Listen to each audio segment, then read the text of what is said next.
All right. This is a 51 vets case study where today we're going to be talking with James Woyner, who is a former Navy EOD, where he was spent almost 13 years after doing actually at the end of his active duty military career. He finished his MBA at Johns Hopkins.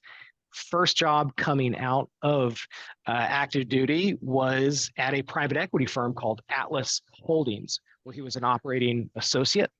After almost 2 years there, he then moved to where he is at now, which is a firm called Cold War Capital, a Chicago-based private equity firm, where he is now an operating partner. So who should listen to this case study? Number one, if you're a transitioning veteran trying to get into private equity operations, or just operating at a company, it has nothing to do with private equity. Number two, if you're a private equity firm trying to figure out how in the heck do you work with transitioning vets, people like James, people like Brian, what's their background? How does it translate to actually operating companies that might have 2 to 10 of EBITDA? That's what we're going to be diving into. There are other topics around, should you do an MBA? What do you get out of an MBA? We're going to have that as more of a secondary conversation. So let's first do a quick intro, James. Is there anything that I left out from that? No, that was great. Thanks, Jordan. Appreciate you having me on. I do want to say before we start, right, for those tuning in, if you take nothing else away from this video, right, I've had 2 jobs since I left the Navy. Both of those jobs are directly attributable to the work that Jordan has done and is continuing to do for veterans. So thank you, Jordan. Like, no kidding, 51 vets actually, changes lives. So it's a great organization. Can't speak highly enough. And again, thank you for what you do and will continue to do. 100%. And for those who are interested in getting involved, please contact Lindsay Shiro, our executive director, or our chief of staff, Phil Wheeler. And we'd love to get you involved in the organization, either as a vet or as an industry professional. But maybe, James, let's dive into the first job. How did you find it? How did the interview process go? Just kind of walk us, before getting hired. Yeah, absolutely. So started my transition about a year out from separation. Like you mentioned, I did the MBA kind of hybrid online for 3 years prior to separating. I wasn't quite sure that I was actually going to get out, so it was more like a just kind of planning contingency. But then made the decision to actually separate. So joined some veteran organizations in early 2019. The introduction to Atlas Holdings, I think, was actually facilitated by you. I think you met them at one of the conferences down in Miami or something like that, and they hosted a networking event for veterans that I applied to and was accepted. I was a little bit outside, so that was probably 7 months out from transition, right? And nobody really wants to talk to you about open roles until you're more like 60 days ish max, right? So I almost didn't even apply. I don't know if I've ever told you this, but I almost didn't even apply to go because I was so far out, from that window. And my wife actually told me, hey, you should just apply to go. And worst case, you go up to New York and see your family if it doesn't work out, right?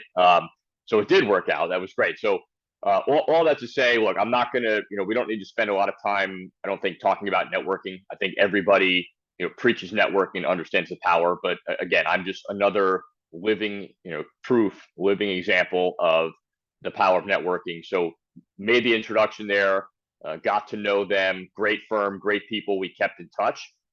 They knew my timeline as far as separation, so we re-engaged more heavily. They had an open role when I was about 90 days out from transition, and they invited me to interview for it and went from there. Can you just provide some context on what is Atlas Holdings? What do they focus on? About how many portfolio companies? And I think that they had some type of leadership program or something. And I don't know if they had vets who have been through that or not. Yeah. So Atlas Holdings, again, great firm, great people. They're a private equity firm.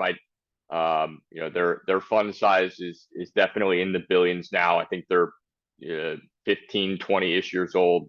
When I was working with them, somewhere around 20 portcos, although I imagine that has since grown. And yes, they do have a very unique program whereby they were direct injecting operating talent into their portcos, right? And I researched a lot of PE firms out there at the time. You know, it didn't really find any and too many equivalents. I think that since then, a lot more PE firms are becoming more savvy and knowledgeable about growing internal operating capabilities, right? Because that is a sure path to winning, or a surer path to winning, I should say. So I think the opportunities have expanded on the operating side in PE. But again, at the time, Atlas's program was very unique, and they'd done it for about a decade, I think, prior to when I applied.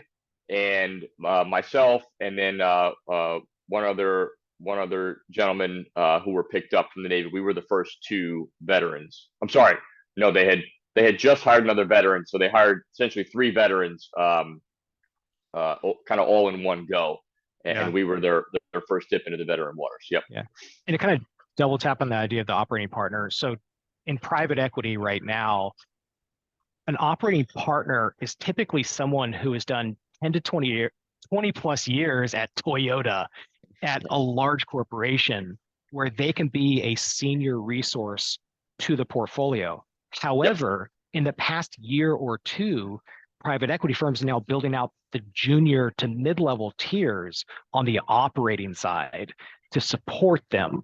And so it's not the investment banker is going to go work at a portfolio company and say, hey, here's how you change your manufacturing line.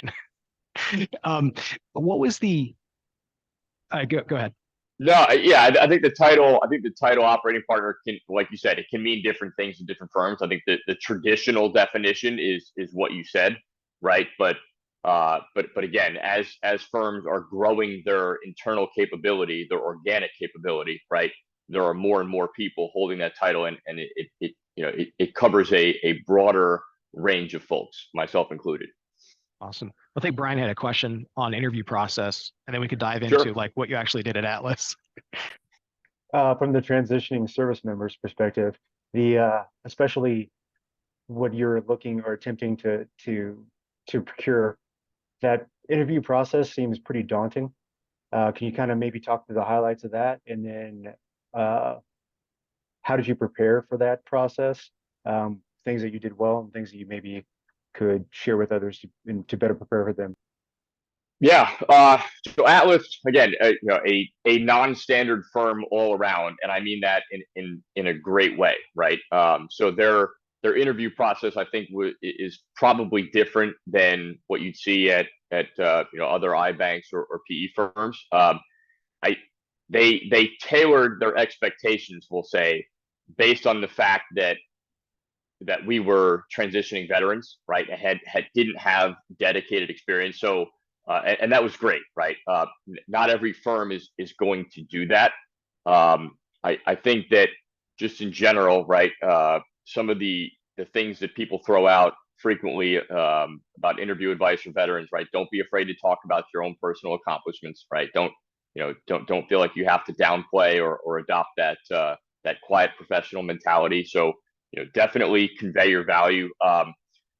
The other thing that was very helpful and that I strongly recommend, even if you're going through an MBA program, but especially if you're not, you have to get into a P&L mindset and understand what that means, and how what you're going to do for that company is going to drive value, right? Veterans have a lot of experience accomplishing tasks and achieving mission objectives, which is similar to, but not fully equal to, profit and loss, right? And even if you manage the budget, or even if you manage $7 million in sensitive radio equipment, that's just not the same as truly owning a P&L and understanding, again, how what you're going to do will tangibly drive value for that company, right? So I think those two things were the most helpful for me in successfully going through the interview process. You can kind of explore that a little bit more. Like, let's think through Brian's current background, and how, Brian, how many years, what are you doing now? And how do we translate you to what, how do we bridge the gap between where you're at now and what James did or is doing? I was not prepared Yeah, for this. Yeah. well, It's a yeah, I shotgun mean, look, interview. no, so look, it's not the veterans' fault that we don't have dedicated P&L experience, right? Because it just doesn't exist in the same way in the government side, right? Like there is no existential threat in terms of going out of business to the U.S. military, right? Like you're not, your mission execution, right? Those are the things you have to focus on and try to equate to, again, the P&L mentality. But I think it goes beyond just talking about your specific achievements. I think the savvy veteran will do their homework on how the firm runs, how they invest, how they win, right?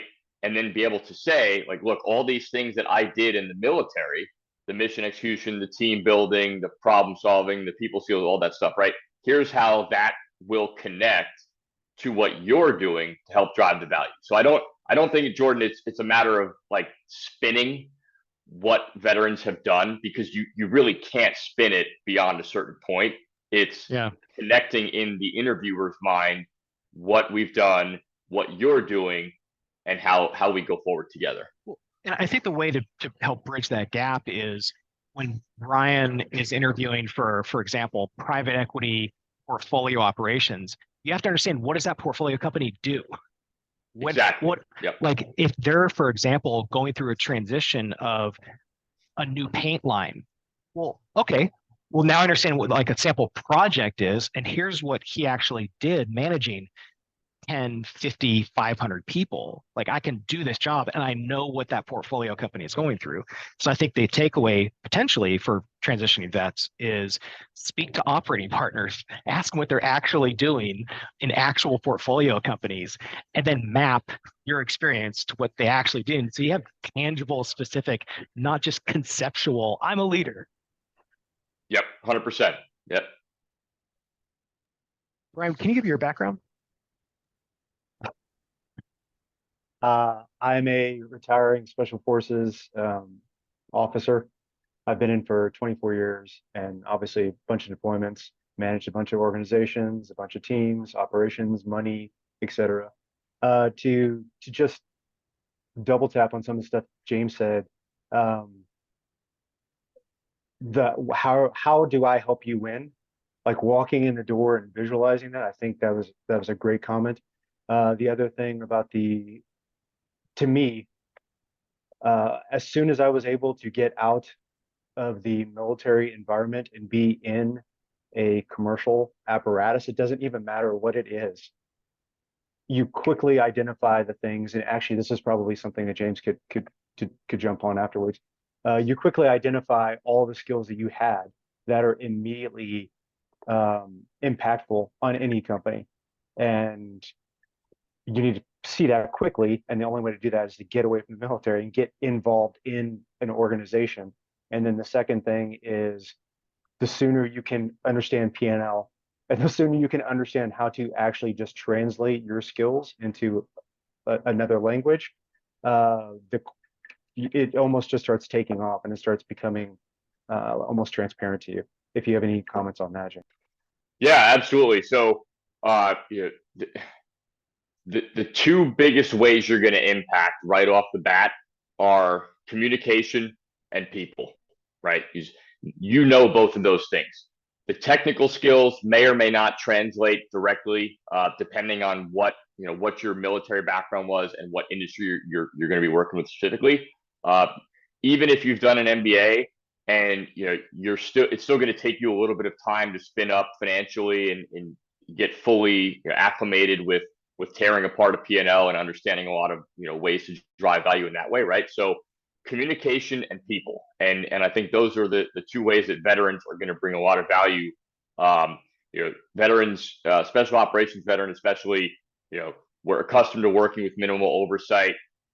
We have an innate will to win, innate teamwork, right? Those are things that are surprisingly not as common as you'd think in the private sector, right? So being able to come in, break down problems into simple, plain language, bring people together, build trust, the fact that you can work with, somebody from the managing director all the way down to, third shift, night shift, right, on the shop floor, and everything in between.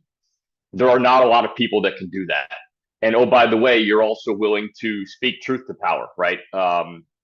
I found that that was one of the biggest differentiators for me early on. Obviously, you're not going to walk in and just start knife handing and tell everybody they're all jacked up and right they need to fix it, right?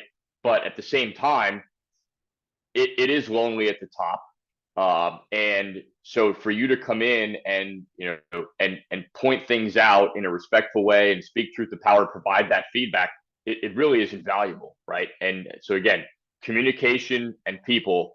I'll give you an example. You probably roll your eyes a little bit, Brian, but one of the very first things I did coming into my first role was I said, okay, I think we need to have a weekly staff meeting, right? Like, let me introduce you to the concept of a quad slide, right? I mean, it's that simple, right? So we kind of laugh and roll our eyes at, but the communication and the people, you can impact those from day one, and then you're growing your technical chops as you're going along. James, to iterate on that, another 51 Vets member said that he's been interviewing with an investment firm where there are multiple people and they literally just don't even talk. They don't have regular meetings. They don't have clear objectives in a weekly meeting.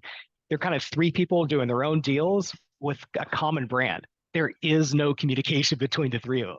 And that's perfectly highlights what you're saying.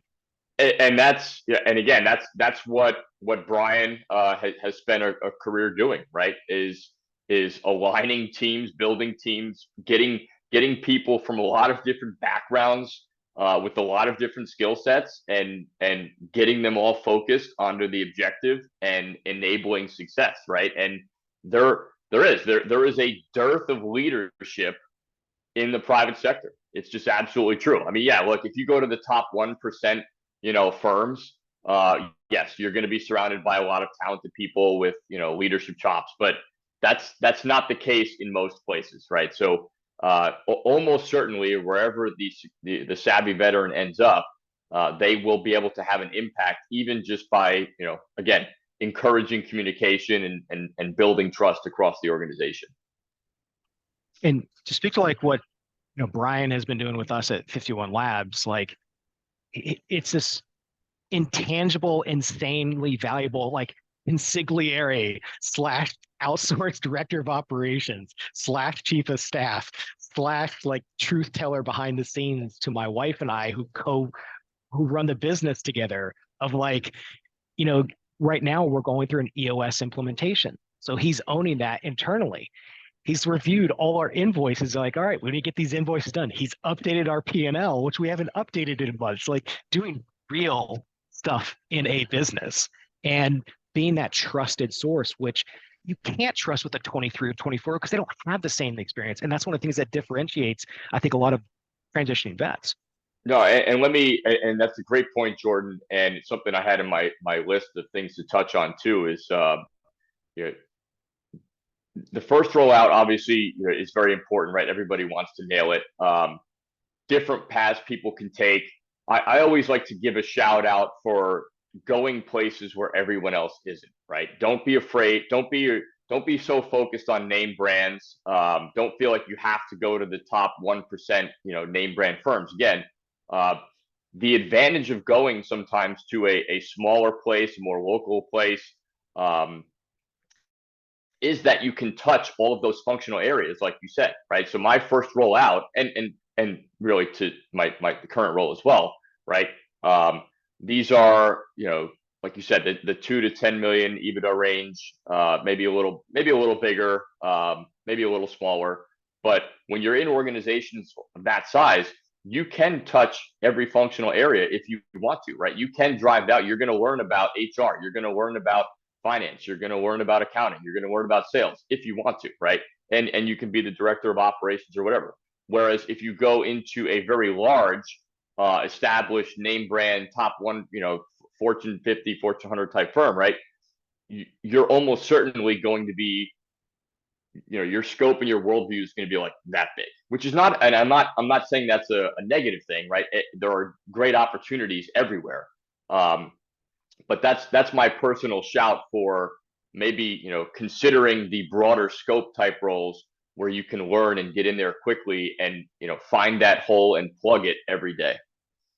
And if people want to jump on this, like, don't wait to go interview. Go to your local businesses. Go to a freaking coffee shop and just say, like, hey, can I ask you random questions about the business and just learn about your story starting this? And it's interesting. And Brian, I'm curious to hear what it's been like for you to hear the complementary nature of like you studying your Duke MBA and being involved in a family-owned small business that does marketing for private equity. So right out the gate, especially about 30 hours away from starting a financial accounting midterm or final, um, the I did not realize, to speak to what James was saying, I did not realize how much I would immediately enjoy being a part of a small business, because you can touch everything. You have to understand P&L. You have to figure out how does 401k work. Like I never thought about that. You know, okay, We haven't either, and thank you yeah, for researching it. ops syncs meetings. But you, if and the same thing, oh, I'm going to go to Duke. I'm going to go to Bank of America and do the strategy program. I'm going to go to whatever and go IB. Um, but there's a lot to be said of every single day you wake up and you have immediate impact. And I think that's a lot of people that's left off the table. They don't realize that. You want to take a hard pivot because maybe you don't want to work in government anymore. But I have been able to implement things that I actually know how to do with you guys, and I never would have been able to envision that like as an opportunity. And hopefully that's a and it segue can have into something impact for like James. tomorrow. Yeah. not oh good, let's address it next quarter when we have the budget. And to go to the other, trying to be different, be different, think outside of the box. I've never thought about marketing in my life. I've never thought about making videos for, lower middle private equity. That's never in my mind ever thought about that. But the part of being a member of a team and helping that team grow as a company is incredibly, it's a purposeful in a way that individuals like us who thrive on purpose would not have been able to recognize that that is a way to find purpose. And I would love to have somebody else talk right now. No, I look that it speaks to the kind of innate entrepreneurship, right? That drive, that the will to win, and the desire to see tangible effects and outcomes from what you're doing, right? A couple other things to advocate for with respect to, again, targeting the smaller, more regional businesses. Number one, a lot of them don't have pay bands, right? Which you're gonna find at the bigger companies. Which, look, that can work both ways, but it's pretty powerful when the CEO or owner of the company can just walk into your office one day and, give you whatever kind of raise they want, right? And not have to say, oh, your salary has to be between 116 and 124,000 or wherever, right? So I think you see where I'm going with that. And then and also equity. Piece, yep, and also equity, right? So yeah, exactly. So yeah, more opportunity for potentially more upside faster, right? And then the second piece there is maybe PE ops, or maybe ETA, the entrepreneurship through acquisition. Maybe those aren't feasible for the very first role out of the military, right? But if you go to one of these smaller, more regional companies, you can own a P&L faster, more like most likely than you would at a much larger firm, right? And you can drive tangible impact, and that's what's going to get you noticed and hired by a PE firm in the future, right? Or set you up for success and give you the confidence to start your own business or acquire your own business, right? So a couple more points there as well. So let's dive into your experience at Banker Steel. So reading off your LinkedIn profile, you're director of special projects for 1 year and 9 months. in Lynchburg, Virginia at Banker Steel Company, which is a portfolio company of Atlas. Talking about how he's as de facto chief of staff, he led continuous improvement and change management across all functional areas, 500 plus employees at a steel fabrication company. Strategic planning, FP&A, corporate development, communications, internal, external, working directly with the CEO and CFO. Like, that's a lot. Like, Yeah. what Yeah. can you add some more to that? Yeah. So the mandate. So when Atlas sends their operating associates to these portcos, right? The mandate is basically just go learn and add value while you're doing it, right? And the needs differ at every portco. So Atlas certainly had portcos that were more turnaround type situations where we're 6 months from shutting the doors, right? Like stuff has to change quickly. Banker Steel is not that at all. Banker Steel is a very successful steel fabrication and erection company. They've been in business for a long time. They were acquired not because, again, it was a turnaround situation, but more just to enable future growth, right? They needed additional capital. So the needs at Banker Steel were perhaps a little bit different in that respect.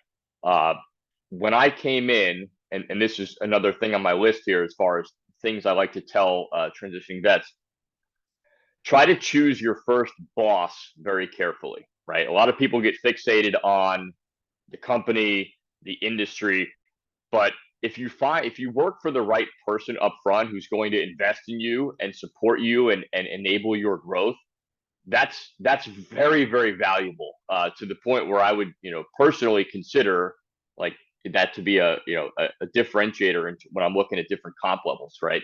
So I lucked out. I worked for some very talented people at Banker Steel. I mean, the CFO at Banker Steel at the time, and again, this was a roughly I don't know, call it round numbers, $500 million a year revenue company, right? The CFO, I think, was time I joined was 34 years old. And so he was an absolute rock star. Obviously, knew what he was doing.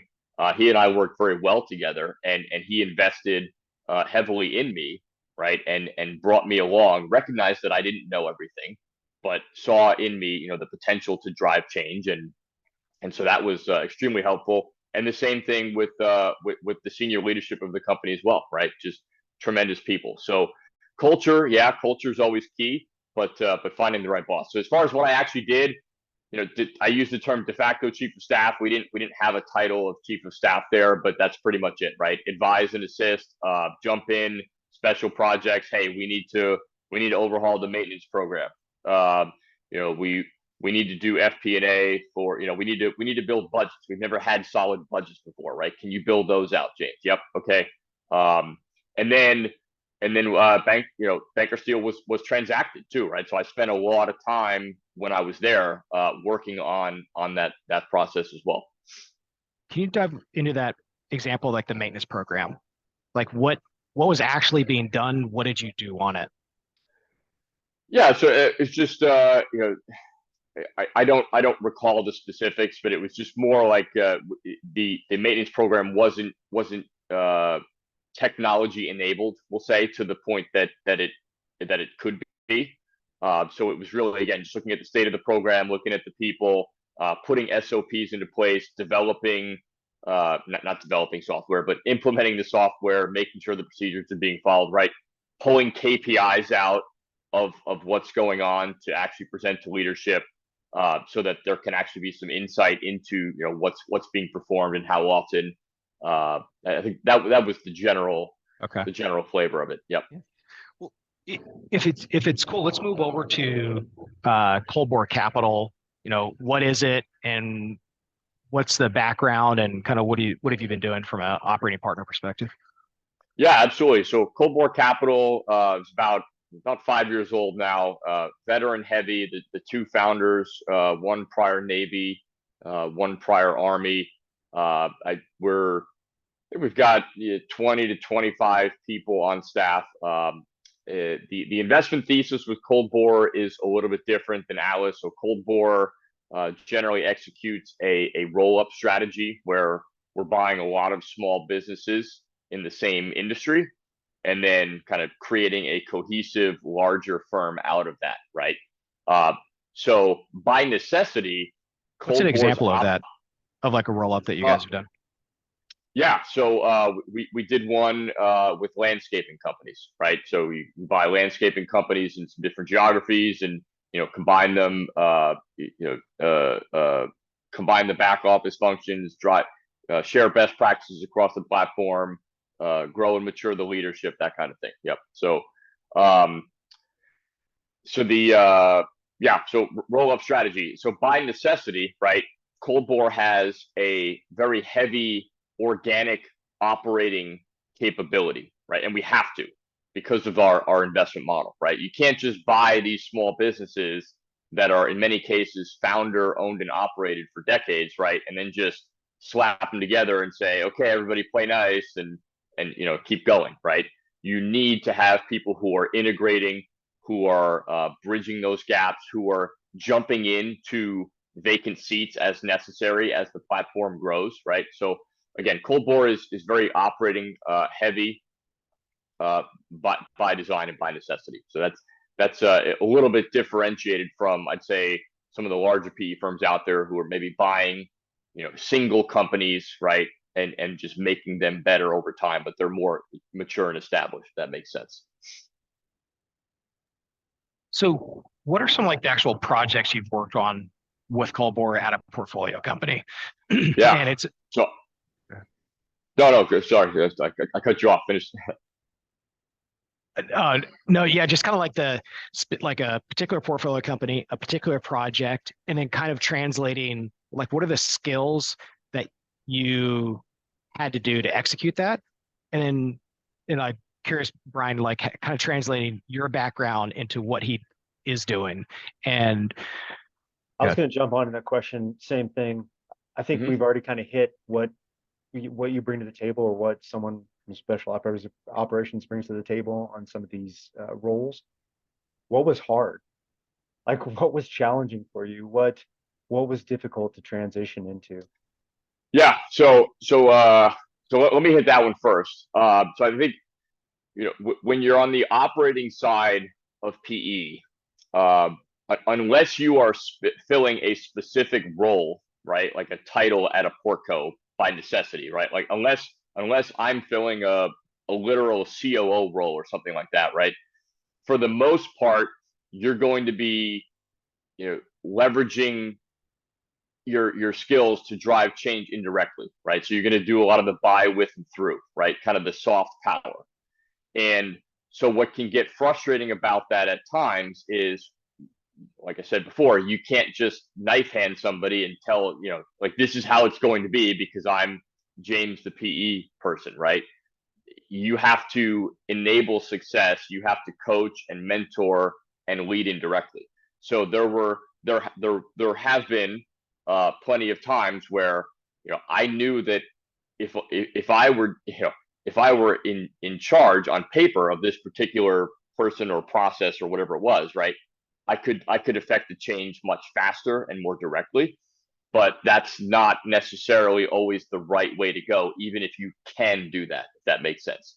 So that's the challenge. That's the biggest challenge, I think, is knowing how to drive change from the right level, from the right angles, while still maintaining harmony and promoting the best interests of the firm, right?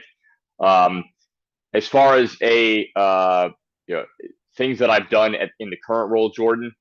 So I'm working primarily with one of our investment platforms. It's physical security. So think security officers and vehicle patrols, that sort of thing, right? I've done literally everything, with this investment platform, for all the way from interim kind of business unit leader.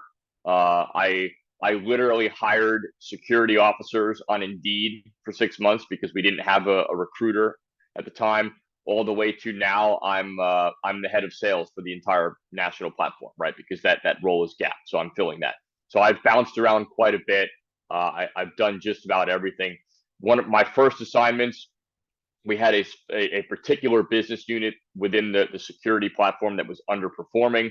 So one of my first assignments was go out there, spend 60, 90 days, not literally 60, 90 days there, but go out there a little bit, um, make an assessment of what's not working, and then put some plans in place to fix it. So it was the classic 90-day plan type deal. We had to raise bill rates, we had to hire some more people, we had to hire the right people, we had to change out the culture there. And we've done it. I mean, 18 months later, it's a completely different world, that business unit. I think one of the interesting takeaways from this is people who are trying to get a job or whatever are understandably trying to get connected with the decision maker, the partner, the MD, the owner. But you're going to get the most valuable information talking to people who are doing the work, from the analyst at the investment bank all the way to the VP. So if you're doing info interviews, making sure to include real conversations with people who are doing the job that you're trying to get into. Partners are going to be able to help out from high level stuff, hiring decisions, decision making, but they're not going to say, hey, you're going to fly out to this portfolio company for 90 days, and here's what you actually did on the manufacturing line and the project. Here's the data you need to get. Here's the reporting. Here's the software that we use to do that reporting. That all gives you the actual language to speak specifically about the things you're trying to get into. Yeah, totally accurate, Jordan. So yeah, I think a diverse approach to networking is very important. Obviously, the partner level, the C-suite level, right? That they're going to give you a sense of the culture. Do I want to work there? Do I want to work, for this person? Do I believe in kind of what they're selling, right? Or what they're doing? But absolutely, hitting up the director, the senior manager levels, right? And figuring out, because those are the people you're most likely going to be working for and with, right, in the first rollout anyway. So 100% agree on that. Any other kind of key takeaways from your transition or the different stages of your transition, either from an education perspective or getting the first job, or when you're in that first job at Banker Steel of Atlas Portco, or getting the second job, which is another private equity type of role? What are kind of some of the other key takeaways we've maybe left out? And Brian, feel free to jump in. Yeah, I mean, I think we've covered a lot of the high points here. I don't want to again, don't want to speak too much about networking, but it's kind of unavoidable, right? I also don't want to create the impression that I just kind of had this perfect transition and walked into this role and it was great, right? Yes, it worked out that way, but there was a lot of parallel networking going on, even while I was talking to Atlas, right? Because ultimately, networking, it's a volume game. And there is absolutely a little bit of serendipity involved, I think, in most successful stories, right? Whether it's, no matter what you're doing or where you are, there's always a little bit of element of meeting the right person at the right time, that sort of thing, right? And volume is going to, maximize your chances of that happening, right? So my takeaways for transition: start as early as you can, right? Get those cups of coffee going. I literally, I sat with my wife and we talked about where we might want to live. So we picked some cities. I would just use my accumulated airline and hotel points, and I would travel to those cities for on like a Monday, Tuesday, or whatever. I would hit up people on LinkedIn just cold. I would type in, I think, like Navy finance Tampa or whatever, right? Try to find somebody who's working in finance with a military background in Tampa, and I would just send him a cold message. Hey, I'm James, getting out of the military, right? Love to talk to you about your experience. I think I had somewhere probably close to 100%, if not 100% success rate doing that, right? So I just literally went around to cities, met people, talked to people. Some of those people I still keep in touch with, or send them referrals or vice versa, right? So again, just network early and often. It's a volume game. Just keep getting out there. And then my second job, like I mentioned at the very beginning of the call, I got the lead for that through the networking that I did for my first one, right? So it always you are your network, and all those platitudes, like, yes, they are true. Can you talk through, we're in the military, we're in the same company for 10 to 20 years. Can you talk through kind of your mindset when you transition from one job that was going well or appears to have been going well to the job you're in now? Brian, before we switch subjects, can I do one thing on the networking point? Please, please. Um, one of the things I found people, if you want to be successful at networking, the people who connect you with others in their network, go back to them and update them. Here is where this discussion went. Number one, this is their network and their reputation. If I connected Brian with somebody, and he's like, oh yeah, no, Brian never followed up. Like, I'm not gonna, like, I need to protect my reputation. But also, if that connection went somewhere, that's awesome. Like, that's gonna create more networking opportunities. So one of the things that one of our members has done recently, or a lot of our members, they have a sit rep and they just send it out on a weekly basis to their small circle of advisors. And these are people who want, sometimes they'll read it, sometimes they won't, but it's a way to have that touch point of like, here's where I'm at with my transition. Here's where I'm at with these connections that you guys have been generous enough to do. And this is where these discussions are leading. Just to kind of wrap up that point, the networking is just to like really value the networking connections and to follow up with the connections and follow back with the people who did the connecting. Sorry, Brian, over to you. No, actually, that's the rep idea is really good. I'm going to do that. The other thing too, just to follow up on the networking is when you're transitioning, because you're used to just a different environment, it is inspiring to see how people are willing to just be a good person and are interested in trying to help you be successful. And you think that I got to give you something, I got to owe something to you. And that's not the case. People are genuinely just trying to be decent people. I know we're short on time, so I don't know if you want to go back to that question that I posed a second ago or Yeah, no, and you look, you're right, Brian. There are people out there that are willing to champion veterans for no reason other than it makes them happy and it's the right thing to do, right? Even people like Jordan with 51 vets, right? Like, yes, there's some kind of there is an indirect benefit to Jordan's life and right in his career, but at the same time, it's far outweighed by the effort that he puts in, right? So he's doing this because he cares and he's a good person. So you find those champions, and they are out there, who will advocate for you and will connect those, make those connections. 100%, totally invaluable. As far as your question about switching the roles, yeah. So I think it's I think it ties a little bit to imposter syndrome, right? Which I know it gets a lot of discussion lately, but when you're going into a new role, I think at least maybe it's just me. I always assumed that I was the dumbest person in the room, and that everybody else is way smarter, and everybody else already knows how to fix all the problems. And it's just not true, right? Because if that were true, you probably wouldn't be hired, right? Because there would be nothing to do, right? So I think whether it's your first role or your second role, don't be afraid to go in and confidently demonstrate your skill, and add value. Again, not going in and knife handing and upsetting the culture and all that stuff, right? But again, you were brought on because you have a certain background and skill set and personality that the company wants, right? So you have to be able to go in there and be confident and start executing from day one. I think when you go from your first role to your second and then subsequent, obviously the bar raises a little bit, right? The very first one out, people are like, oh, Brian, the water cooler's there, right? Like, don't bump into that, and it takes you like 3 weeks and you're still bumping into the water cooler. But the second role, obviously, the expectations are a little bit higher in terms, okay, Brian has some P&L, right? He's going to come in, he knows how to run a team, he knows that, and all that, right? So I think it's, again, just making a good first impression, going in there, knowing why you're there, holding on to that, fight off the imposter syndrome, and get out there and get after it.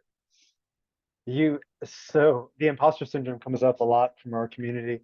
I don't and I have another take. I have a paranoia syndrome. How am I coming across? Am I hyper aggressive? Am I freaking people out? Guess I'm speaking to them right now. and getting, wading through those waters and getting comfortable and realizing that, believe it or not, people can see that you're genuine and you're trying, and you're not the scary ape in the room. It'll be okay. Yeah, no, and you're right, and they're different. Not everybody. When you come from the veteran circle, the military circle, that's your experience, that's your whole life, right? And we're so comfortable in that element, and the reality is, I forget what percentage of the U.S. population is actually veterans, but it's very very small, right? So the reality is that a lot of people out there don't have experience working with or being around veterans, right? So they may have stereotypes in their mind. They may have images. I did have in one of my very first interview questions with an unrelated opportunity was, so are you gonna basically just like flip out and kill everybody here? Like literally, I was asked that, right? And you think like, oh, is this real? Am I on some kind of hidden camera show? But no, that was real, right? And it was made in a way that was supposed to be like kind of a joke, but it was just kind of a little bit awkward and all that, right? So again, a lot of preconceived notions out there. I think I do at the same time, I do think I have met and worked with some soft veterans who are very intense and who will have to make a conscious effort to dial it down a little bit, right? Not everybody has that innate drive, that innate will to win. Some people are, for lack of a better term, just there to collect a paycheck, and that's okay. So you do have to tailor your communication levels and skills. But again, I think that goes back to the average soft veteran has range, right? You're able to know when to dial it in. As far as feeling like like how you're being evaluated, again, just remember why you're there. You're there because you're an accomplished leader. You know how to accomplish the mission, and fall back on that. Well, and from the business owner's perspective, or like a managing director, partner, business owner perspective, we want your leadership. We want your experience. We Yes. want you to say, hey, here's some things I've observed. Here's some ideas on how to do things differently. You're not walking on eggshells with most business owners. And if you are, then maybe that's not the company to work with. Like, what are the teams that you came from? Are you walking on eggshells, or are those the good teams? So our team wants your input. But it's interesting on how to modulate, and to your point, the range that soft vets have in terms of, if you're a 34-year-old as an associate at an investment bank, and then right across the desk from you is a 24-year-old, 25-year-old, or a VP, then that's when you exercise that range. But still not feeling like you're walking on eggshells. Well, this has been awesome, guys. I think this is probably one of the most meaty case studies that I've recorded, and I hope this has been good for you guys. And James, thanks a lot for taking the time for it. Yeah, no, 100%. And thanks for what you've done. Again, just to recap, in case somebody skipped to the very end, I literally owe my success today to Jordan and his organization. So thank you as well. Anytime I can assist going forward, obviously please reach out. Likewise, Brian, and best of luck as you go forward in your transition. Thank you. It was great meeting you, James. Sorry for stealing some of your screen time. No, all good. I mean, and that's the best part about this, I think, is I'm looking forward to the day, hopefully it comes, where I can actually hire people direct, right? Like, I would love to be able to bring it back around full circle and bring people in and accelerate careers and change lives in the same way. So it's awesome to continue to be a part of it. All righty. Well, if anybody who's listening and watching this has questions and comments, please drop them in the comment side. And as a reminder, 51 Vets is a 501c3 founded in 2019. We have over 250 members with people's backgrounds like Brian and James, and we place people primarily in finance jobs, consulting jobs, and support them in their entrepreneurial journey so they can buy companies, so they can start companies. If you're interested, go to 51vets.org. That's it, guys. Thanks so much. Have a great day. Awesome. Thanks, Jordan. See ya.